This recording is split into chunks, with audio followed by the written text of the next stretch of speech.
जय श्री राम दोस्तों, welcome back to my channel. आज है मेरा भारत भ्रमण का 30वां दिन और मैं हूँ चित्तौड़गढ़ में। और मैं आज आपको चित्तौड़गढ़ किले के बारे में दिखाने वाला। ये देख रहे हो मेरे पीछे, ये है चित्तौड़गढ़ का किला और मैं इसके इतिहास वगैरह सब चीज़ बताने वाला। आपने ये वाला हिस्सा कभी नहीं देखा होगा क्योंकि बहुत कुछ चीज़ें एक्सप्लोर करने वाले, इसके इतिहास जौहर कुंड, जितनी पुरानी से पुरानी इतिहास है वो सारी बताने वाले हैं। और ये देखो, आज मेरे साथ ये मेरा दोस्त है। और ये देखो एक हिरन भी, अभी देखो इधर जंगलों में देखिए आपको शेर भी है। शेर भी। दोस्तों हम पादल पोल से एंट्री करके अब हम चल रहे हैं चित्तौड़गढ़ किले की तरफ, जो मात्र 3-4 किलोमीटर चढ़ाई चढ़ने के बाद आएगा। तो आप वेट करना, जब तक हम वहाँ पे जाके दिखाएंगे तुम्हें। चल दोस्तों, अब हम दूसरे पोल पे आ गए जिसका नाम है भैरव पोल। अब हम इससे भी आगे चलते हैं। खतरनाक है, बंदरों का खेला उठा लिया इसने। भूख लगी है तुझे? चल कोई नहीं, खा लूं। हाँ खा ले, खा ले। रास्ते में आपको कैला राठौर जी और कई लोगों की मूर्तियां वगैरह मिलती रहेगी, छतरी वगैरह। हम अब आगे चलते हैं इससे भी। तो अपन हम तीसरे पोल पे आ चुके हैं जिसका नाम है हनुमान पोल। चलो अब इससे भी आगे चलते हैं। दोस्तों ये किला धरती की ऊंचाई से 580 फीट ऊंचाई पे बना हुआ है। इतने बड़े पहाड़ देखो, और इसमें 7 टोटल पोल है और इनका नाम निकटतम मंदिर के हिसाब से है, तो 3 और हो गए। दोस्तों ये है जोरोला पोल जो चौथा है, और इसमें देखो कितने कील सारे लगे हुए सुरक्षा के दृष्टिकोण से। चौथा पोल क्रॉस करके अब आपको चित्तौड़गढ़ दिखाने वाले। ये देखो चित्तौड़गढ़ है, ऊपर से कितना साफ साफ दिख रहा है और कितना खूबसूरत दिख रहा है। पूरा चित्तौड़गढ़ दिख रहा है। ये है 5वां और छठे पोल का नाम है लक्ष्मण पोल। और दोस्तों ये है राम पोल, और इसका नाम इसलिए राम है। दोस्तों ये चित्तौड़गढ़ का किला 3 हिस्सों में बटा हुआ। पहला कृषि क्षेत्र, दूसरा किला क्षेत्र और तीसरा आबादी रहे। ये ऐसा किला है जहाँ पे राजा के साथ साथ प्रजा भी रहती थी। अगर आपको बाहर से किला घूमना है तो घूम सकते हो, और आप किले के अंदर जाते हो तो आपको 40 रुपए का टिकट कटवाना पड़ता है, जो मैंने कटवाया और फिर अंदर चलते। दोस्तों आपको धीरे धीरे इस दुर्ग का इतिहास वगैरह भी बताता चलूंगा। इसका दूसरा पहला नाम है चित्रकूट। ये है राजा कुंभा का महल, जिसका निर्माण तो मुझे नहीं पता, लेकिन ये महल 4 मंजिला है। लेकिन जब मुगल गए यहाँ से तो इसे अच्छी तरह से तोड़ फोड़ दिया। इसमें कुछ नहीं बाकी है अभी जो मतलब घूमने लायक। वैसे ये महल तो काफी बड़ा है, लेकिन इसे खंडहर में बदल दिया गया है। इसमें रहने लायक भी कोई जगह नहीं लग रहा है। दोस्तों इस महल को जलाया गया था। देखो ये सारे कोनों पर आपको काला काला सा धब्बा दिख जाएगा। दिख रहा है आपको? ये पूरे महल को जलाया गया है। भाई इस मंदिर का बिल्कुल डिजाइन राम मंदिर की तरह है, लेकिन इसे भी मुगलों ने तोड़ रखा है। अब देखो तुम अंदर का कुछ नज़ारा, कितने देवी देवता है इस पे, कई देवी देवता है। इसे तो सुरक्षित रख लिया गया है, इसे तो नहीं तोड़ पाए। बस ओम नमः शिवाय, ओम नमः शिवाय। इस किले पे टोटल 113 मंदिर है। इस मंदिर का निर्माण 8वीं शताब्दी में करवाया गया था, लेकिन इस मंदिर को जब मुगल आए तो तोड़ दिए थे। तो फिर इसका निर्माण राजा कुंभा ने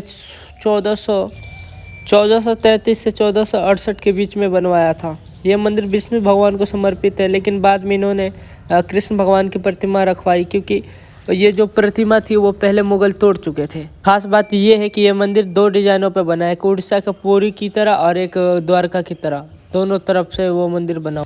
यहीं पास में एक मीराबाई का मंदिर है, जहाँ पे वो कृष्ण भगवान की पूजा करती थी, और यहीं पे उनका विष अमृत की तरह पे बदल। और ये है विजय स्तंभ, जिसका निर्माण राजा कुंभा ने 1400 के आसपास करवाया था। कि इसका निर्माण, ये 9 मंजिला है, और इसका निर्माण इसलिए करवाया था कि एक दिन में 2 राज्यों पे विजय प्राप्त करके आए थे, और ये इसे विजय स्तंभ कहते हैं।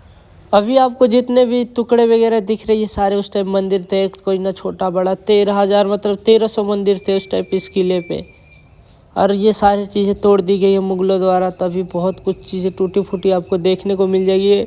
इन दीवारों पे जो मंदिर वगैरह के चित्र मिलते हैं, उनसे ही पता चलता है कि ये मंदिर है। और ये जो 2 गेट देख रहे हो, ये वो गेट है जहाँ से रानी और दासियाँ आई थी जौहर करने के लिए। और ये है महादेव का बहुत पुराना मंदिर, जिसमें वो रुद्र रूप से लेके ब्रह्म और विष्णु रूप में है।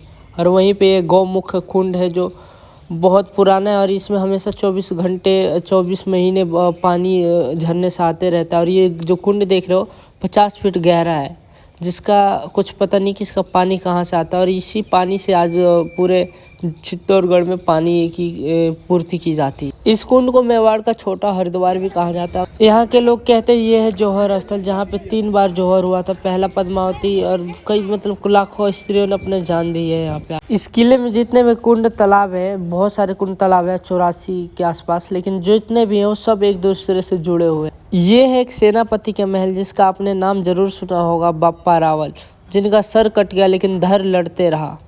और ये जो आप हिस्सा देख रहे हो पहाड़ों को काट काट के जो हिस्सा है दिख रहा है आपको, वो हिस्से, इन हिस्सों से पहाड़ों को काट के एक महल वगैरह बनाया गया है। और ये है 9 गज का मुसलमान जो अपने चित्तौड़गढ़ के लिए लड़ते लड़ते शहीद हो गया था। ये जो देख रहे हो दासियों की रहने की जगह है, और इधर रानी पद्मावती रहती थी इस महल में।